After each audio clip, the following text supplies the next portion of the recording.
প্ৰথম মই বীণাপানী থিয়েটাৰত থাকোঁ, তাৰপিছত চন্দ্ৰভানু, তাৰপিছত মুকুন্দৰ পৰা কেইবছৰমান বাদ পৰিল তাৰপিছত মই ঘৰতে বলোঁ। তাৰপিছত যাত্ৰা পাৰ্টিতো গ'লোঁ, যাই তাৰপে জয় হৰিদাস আছিল, তই ঘূৰি থাকিব নালাগে, তই একে আছোন মাজে মাজে, সেনেকৈ কেইটামান প্ৰগ্ৰেম কৰোঁ। যিহেতু তেখেত মাৰা গ'ল, এতিয়া মোৰ সিফালেও সেনাহান হৈছে আৰু গতিকে এতিয়া মোৰ ৰেকৰ্ডিঙৰ ফালে এনে কেইটামান ৰেকৰ্ডিং পাওঁ আৰু বাকী তাৰপিছত আৰু নাই। ইফালে মই কালাও হ'লোঁ, দাঁত গেল, কোনো থিয়েটাৰে মোক নাৰাখে। এইখিনিয়ে মোৰ। ঘৰ পাইছেনে নাই? ঘৰত নাই পোৱা আমি। ঘৰটো নাই, কিমান বাৰ ফটো নিলাক, ফটো নিয়াতে আমাৰ দেখাতে বেজাৰ লাগে, কিন্তু সময়ত কিন্তু আমি নাপাওঁ, বেলেগেহে পায়। কি সমষ্টি বোলে এইটো? এইটো কি সমষ্টি? পিপলিবাৰী সমষ্টি পৰে ন? কয়াতি পিপলিবাৰী 56 নং কয়াতি পিপলিবাৰী গাঁও পঞ্চায়ত। বৰক্ষেত্ৰী সমষ্টি? অঁ বৰক্ষেত্ৰী সমষ্টি? অঁ বৰক্ষেত্ৰী সমষ্টি ন? অঁ। কি নাম আপোনাৰ? শ্ৰী খগেন গোস্বামী। এতিয়া আপুনি মুখ্যমন্ত্ৰীক কি আহ্বান জনাব? মুখ্যমন্ত্ৰীক অনুৰোধ কৰক আপুনি কিবা এটাৰ কাৰণে।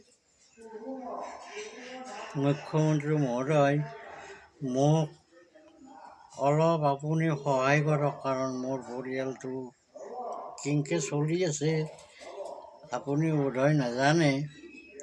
মোৰ অত্যন্ত অৱস্থা বেয়া, মই ইফালে কালাও হ'লোঁ, ইফালে মই নাৰ্ভৰো দুখ, ল'ৰা ছোৱালীও সৰু। আপুনি মোক অলপ সহায় কৰক, সহায় কৰিলে মই নথৈ আনন্দিত হ'ম।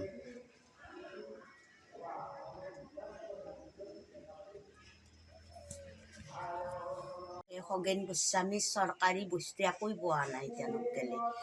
তেখেতে বহুত বাঁহী বজালাক, বহুত বাদ্য বজাব জানে, কিন্তু চৰকাৰৰ পৰা একো সাহাৰ্য নাই। টিভি ৰেডিঅ' চব কল্যাক প্ৰগ্ৰেম, কিন্তু কোনো ধৰণৰ চৰকাৰী সাহাৰ্য নাই, এটা ঘৰ নাই।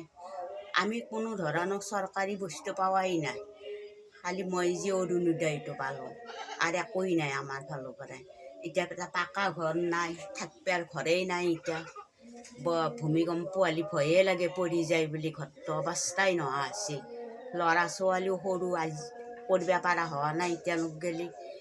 তেখেতো আগে থিয়েটাৰত আছিল, থিয়েটাৰত থাকি এতিয়া নাভৰ প্ৰব্লেম হৈ পেলাই তাৰো বিচনাতে হেৰি হৈ গ'ল। 2 বছৰে কষ্ট পালাক মানুহটোৱে। তাৰপিছত যে কোনোমতে ভাল পালাক, 2 বছৰৰ পিছত পাই পেলাই এতিয়া কোনো ধৰণৰ থিয়েটাৰত যাব নোৱাৰে, কাণটো কলা হৈ গ'ল, থিয়েটাৰে কিয় ৰাখিব। এতিয়া সেই সাঁচি সৰু প্ৰগ্ৰেম কৰি এটা পৰিয়াল পোহপাল দিব নোৱাৰে। চৰকাৰে অলপ সহায় কৰিলে আমি আগবাঢ়িব পাৰোঁ বস্তুখিনি। কেইজন ল'ৰা ছোৱালী? ল'ৰা ছোৱালী 2টা। কিমান ডাঙৰ হৈছে? ল'ৰা 22 বছৰ হৈছে। কি নাম এখেতৰ? খগেন গোস্বামী। কি গাঁও এইখন? পহতি গাঁও। কি পঞ্চায়ত পৰা আপোনালোকৰ? পিপলিবাৰী। পঞ্চায়তৰ মানুহ আহিছিল নাই? পঞ্চায়তৰ মানুহটো নম্বৰ আহি পেলাই ফটো নিছি, কৈছে এইবাৰ আপোনালোকে ঘৰ পাবা লাগে, কিন্তু বাৰে বুটিটো পাওঁ বুলিয়ে কয়, কিন্তু সময়ত আমাৰ ঘৰ নাই, বেলেগৰ আহে। সেইটোৱেতো বহুত বাৰ হৈ আছে এইটো ঘটনা। এইবাৰ আমি অলপমান পঞ্চায়তখন বদলা কাৰণে অলপ পাওঁৱেই নেকি এটা ঘৰ, আমি সেইটোৱে ভাবি আছোঁ চৰকাৰৰ পৰা। কি ক'ব আপুনি মুখ্যমন্ত্ৰীক? মুখ্যমন্ত্ৰী ছাৰে এটাতো সুবিধা কৰি দিলে ভালেই পাওঁ। মুখ্যমন্ত্ৰী ছাৰকতো আমি চিনিয়ে পাওঁ, মই কণিহাৰ ছোৱালী আছিলোঁ, কিন্তু ইয়াত বিয়া হ'ল। কিন্তু মুখ্যমন্ত্ৰী আমাৰ কণিহাতে বহুত ধৰণে আছিল, আমি চিনি পাওঁ তেখেতক, কিন্তু তেখেতে এটা মোক সাহাৰ্য কৰিলে ভাল পালোঁ হয়। কাৰণ যিহেতুকে মই গোস্বামী মানুহ, এটা সাহাৰ্য পালি ভাল পাওঁ। আৰু ল'ৰা যিকোনো খবৰৰ বাবে যোগাযোগ কৰক আমাৰ এই নম্বৰত 9181 307 221।